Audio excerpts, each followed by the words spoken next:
Welcome to my channel. সবাইকে আসসালামু আলাইকুম। আজ আমি আপনাদের সাথে শেয়ার করব পাকা কলার রেসিপি। এই পাকা কলার রেসিপিটা বানানোটা খুবই সহজ, খেতে খুবই মজা। চলুন তবে আমরা এই রেসিপিটা শুরু করি। প্রথমে একটি বাটিতে চালের গুঁড়া নিয়ে নিয়েছি 2 কাপ পরিমাণ। এবার নিয়ে নিব একটি কলা, এরপর দিয়ে দিব চিনি। আপনারা যেরকম মিষ্টি খেতে পছন্দ করেন সেরকম দিবেন। এবার দিয়ে দিচ্ছি দুধ।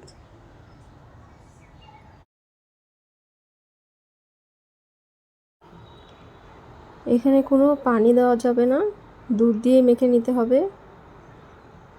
খুব পাতলাও হবে না, আবার খুব ঘন হবে না। দেখুন এরকমভাবে মেখে নিতে হবে। মাখা হয়ে গেলে গোল গোল করে ভেজে নেব। চুলোয় প্যান বসিয়ে তেল দিয়ে দিচ্ছি। এবার বড়াগুলো দিয়ে দিচ্ছি। পিঠাগুলো অতটা ডুবো তেলেও ভাজতে হবে না, কম তেলেই ভাজা হয়ে যাবে। চুলার তাপ হালকা মিডিয়াম আঁচে রেখে পিঠাগুলো ভেজে নিচ্ছি। দেখুন বন্ধুরা, পিঠাগুলো হালকা ফুলে উঠেছে। যখন পিঠাগুলো ব্রাউন কালার হয়ে আসবে তখন চুলা থেকে নামিয়ে নেব।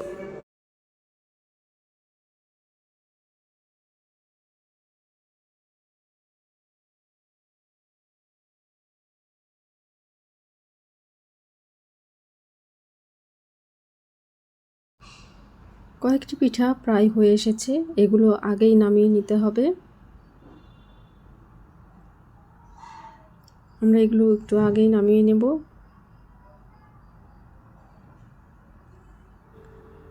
আপনাদের কাছে পাকা কলার এই রেসিপিটা কেমন লাগলো তা কমেন্টে জানাবেন। আশা করছি এই রেসিপিটা আপনাদের কাছে ভালোই লেগেছে। ভালো লাগলে লাইক, কমেন্ট, শেয়ার করে পাশে থাকবেন। আর আমার চ্যানেলে যারা নতুন এসেছেন তারা এরকম আরও ভিডিও পেতে চ্যানেলটি সাবস্ক্রাইব করবেন।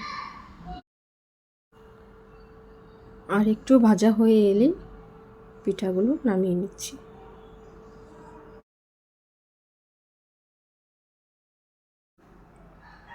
কয়েকটি পিঠা হয়ে এসেছে, যেগুলো আমরা নামিয়ে নিব।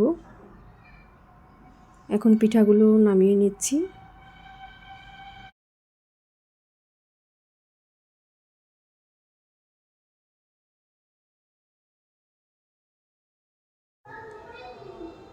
এরকম নতুন নতুন ভিডিও নিয়ে আবার হাজির হব। এতক্ষণ যারা ভিডিওটি দেখলেন তাদের সবাইকে ধন্যবাদ। সবাই ভালো থাকবেন। ফিরে আসছি নতুন কোনো রেসিপি নিয়ে।